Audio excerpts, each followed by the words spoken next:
ជំរាបសួរបងប្អូនទាំងអស់គ្នាសូមស្វាគមន៍មកកាន់វីដេអូថ្មីសម្រាប់វីដេអូនេះដែរខ្ញុំនឹងបង្ហាញបងប្អូនអំពីរបៀបនៃការទិញ like នៅក្នុង Facebook Post សម្រាប់បងប្អូននៅពេលដែលបងប្អូន post រូបអ្វីមួយឬក៏វីដេអូអ្វីមួយបងប្អូនចង់ឲ្យមាន like ច្រើនបងប្អូនអាចធ្វើតាមវីដេអូនេះបានហើយសម្រាប់ការធ្វើនឹងដែរគឺអត់ពិបាកទេបងប្អូនគឺយើងគ្រាន់តែត្រូវការ link post របស់បងប្អូនយកមកផានៅក្នុង website គឺជាការស្រេចហើយការធ្វើនេះដែរគឺខ្ញុំធ្វើនៅក្នុង website ខ្មែរ SMM អញ្ចឹងដើម្បីកុំឲ្យខាតពេលយូរយើងចូលមកធ្វើទាំងអស់គ្នាតែម្ដងជាដំបូងបងប្អូនចូលមកក្នុង Facebook របស់បងប្អូនដើម្បីចូលមកយក link ពីក្នុង post ណាមួយដែលបងប្អូនចង់ដាក់ like ឧទាហរណ៍ថាសម្រាប់ខ្ញុំគឺខ្ញុំចូលមកក្នុង Facebook បែបនេះហើយខ្ញុំនឹងជ្រើសរើស post មួយនេះដើម្បីដាក់ like បងប្អូនអញ្ចឹងបងប្អូនឃើញសញ្ញាទ្រាប3ដែលនៅខាងលើ post នឹងអត់បងប្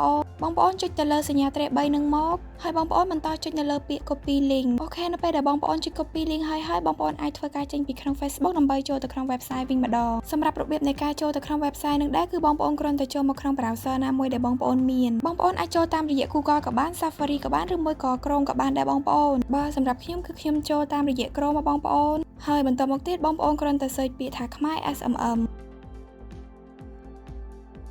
អូខេបងប្អូនចុច go ដែលនៅខាងក្រោមហ្នឹងមក link នៅខាងលើដែលបងប្អូនបានឃើញនេះដែរគឺជា link ចូលទៅក្នុង website របស់យើងបងប្អូនអញ្ចឹងបងប្អូនធ្វើការចុចនៅលើ link ហ្នឹងមកដើម្បីនាំបងប្អូនចូលទៅក្នុង website របស់យើងបងប្អូនសម្រាប់បងប្អូនដែលបានចុចឈ្មោះចូលទៅក្នុង website ហើយនៅពេលដែលបងប្អូនចុចនៅតាមដំណល់ link នោះមកនោះនឹងលោតផ្ទាំងបែបនេះមកបងប្អូនប៉ុន្តែសម្រាប់បងប្អូនដែលអត់បានចុះឈ្មោះទេបងប្អូនក៏អាចធ្វើការចុះឈ្មោះចូលទៅក្នុង website ដើម្បីអាចប្រើប្រាស់សេវាកម្មដែលមាននៅក្នុង website នេះបានណាបងប្អូនសម្រាប់របៀបចុះឈ្មោះនិងរបៀបដាក់លុយចូលទៅក្នុង website ខ្ញុំនឹងដាក់ link ជូនបងប្អូននៅខាងក្រោមវីដេអូនេះតែម្ដងនៅក្នុង website នេះដែរគឺយើងមានសេវាកម្មជាច្រើនដែលបងប្អូនអាចធ្វើការជ្រើសរើសប្រើប្រាស់ទៅតាមតម្រូវការរបស់បងប្អូនបានប៉ុន្តែសម្រាប់វីដេអូនេះដែរគឺខ្ញុំនឹងបង្ហាញបងប្អូនអំពីរបៀបនៃការទិញ like លើ Facebook Post របស់បងប្អូនអញ្ចឹងជាដំបូងបងប្អូនធ្វើការចុចនៅលើ logo Facebook នឹងមកបន្តមកទៀតបងប្អូនអូនមកក្រោមដើម្បីចុចនៅកន្លែង category នេះសម្រាប់កន្លែងនេះដែរគឺយើងមានservisជាច្រើនដែលទាក់ទងជាមួយនឹង Facebook របស់បងប្អូនឧទាហរណ៍មានដូចជា Facebook page follower Facebook page like Facebook view story Facebook post reaction post like គឺយើងមានច្រើនជម្រើសឲ្យបងប្អូនជ្រើសរើសសម្រាប់ Facebook post reaction នឹងដែរគឺយើងមានដូចជា like react care react love ឬក៏ react angry ឬក៏ react sad ចឹងបងប្អូនប៉ុន្តែសម្រាប់វីដេអូនេះដែរគឺខ្ញុំធ្វើទាក់ទងជាមួយនឹង Facebook post like បងប្អូនអញ្ចឹងខ្ញុំនឹងចុចចូល Facebook post like បន្ទាប់ពីរើសនៅកន្លែង category ហើយបងប្អូនមើលបន្ទាប់នៅកន្លែង service សម្រាប់កន្លែង service នឹងដែរគឺបងប្អូនធ្វើការជ្រើសរើសសេវាកម្មមកតង់ទីនៅក្នុងនេះដែរគឺយើងមានសេវាកម្មជាច្រើនដែលបងប្អូនអាចធ្វើការជ្រើសរើសបានទៅតាមតម្រូវការរបស់បងប្អូនផ្ទាល់ហើយសម្រាប់សេវាកម្មទាំងអស់នេះដែរគឺសុទ្ធតែមានតម្លៃធូរថ្លៃទាំងអស់បងប្អូនដែលសំខាន់សេវាកម្មទាំងអស់នឹងមានតម្លៃធូរថ្លៃហើយសម្រាប់គុណភាពរបស់សេវាកម្មនឹងក៏ល្អទៀតបងប្អូនអញ្ចឹងនៅក្នុងចំណោមសេវាកម្មទាំងអស់នឹងដែរបងប្អូនពេញចិត្តសេវាកម្មមួយណាបងប្អូនជ្រើសរើសសេវាកម្មមួយនឹងបានណាបងប្អូនបើសម្រាប់ខ្ញុំគឺខ្ញុំធ្វើការជ្រើសរើសសេវាកម្មដែលនៅខាងក្រោមគេនេះបងអស់បងប្អូនគឺសេវាកម្មដែលមាន ID កូដ10គាត់ពី61នេះបងប្អូនសម្រាប់សេវាកម្មដែលខ្ញុំបានជ្រើសរើសនេះដែរគឺបងប្អូនរងចាំរយៈពេលត្រឹមតែ17នាទីបន្ទាប់ពីបងប្អូនចុច submit ហើយនោះនឹងដឹងលទ្ធផលឲ្យបងប្អូនប៉ុន្តែជាក់ស្ដែងបងប្អូនអត់ចាំបាច់ចាំដល់17នាទីទេបងប្អូនសម្រាប់សេវាកម្មនេះដែរគឺខ្ញុំបានធ្វើការដាក់ឲ្យបងប្អូនគឺបន្ទាប់ពីខ្ញុំដាក់ឲ្យប្រហែលជា1នាទីគឺសេវាកម្មហ្នឹងគឺឡើងអូតូតែម្ដងណាបងប្អូ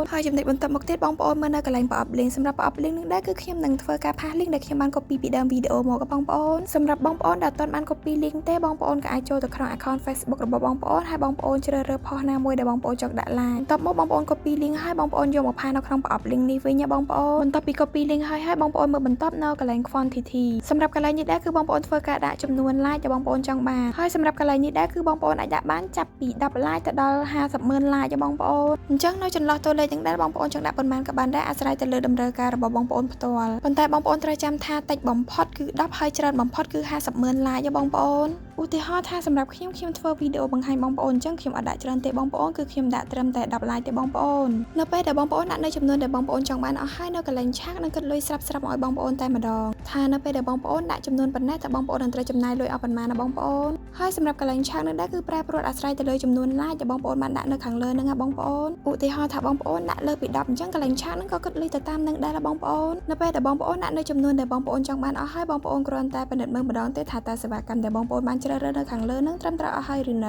ៅបងប្អូនពិនិត្យមើលម្ដងទៀតនៅកន្លែង category service link quantity ថាត្រឹមត្រូវអស់ហើយឬនៅបើសិនជាត្រឹមត្រូវអស់ហើយបងប្អូនគ្រាន់តែចុចពាក្យ submit ដែលនៅខាងក្រោមនេះមកបងប្អូនបន្ទាប់ពីបងប្អូនចុច submit ហើយនោះនឹងលោតវិក័យប័ត្របែបនេះមកឲ្យបងប្អូនគឺមានន័យថាការបញ្ជាទិញរបស់បងប្អូនគឺត្រូវបានទទួលយកសម្រាប់សេវាកម្មនេះដែរគឺបងប្អូនរងចាំរយៈពេលត្រឹមតែប៉ុន្មាននាទីទេនោះនឹងដឹងលទ្ធផលឲ្យបងប្អូនប៉ុន្តែនៅក្នុងកំឡុងពេលរងចាំនឹងដែរគឺខ្ញុំអត់តម្រូវឲ្យបងប្អូននៅក្នុង website នឹងទេគឺបងប្អូនអាចធ្វើការ clear website ចេញបានហើយសម្រាប់វីដេអូអំពីគន្លឹះនៃការទិញ live Facebook post ក៏បញ្ បញ្ចប់តែត្រឹមហ្នឹងសម្រាប់បងប្អូនដែលអត់ទាន់នៅត្រង់ចំណុចណាទេបងប្អូនក៏អាចត្រឡប់ទៅមើលវីដេអូពីដើមមកវិញបានណាបងប្អូនហើយក៏សូមអធិស្ឋានបងប្អូនទាំងអស់គ្នាចំពោះពាក្យសម្ដីលើសលួសឬក៏មិនសមរម្យនៅត្រង់ចំណុចណាឬក៏សម្លេងរំខានណាមួយសូមអរគុណបងប្អូនទាំងអស់គ្នាសម្រាប់ការទស្សនាជួបគ្នានៅវីដេអូក្រោយ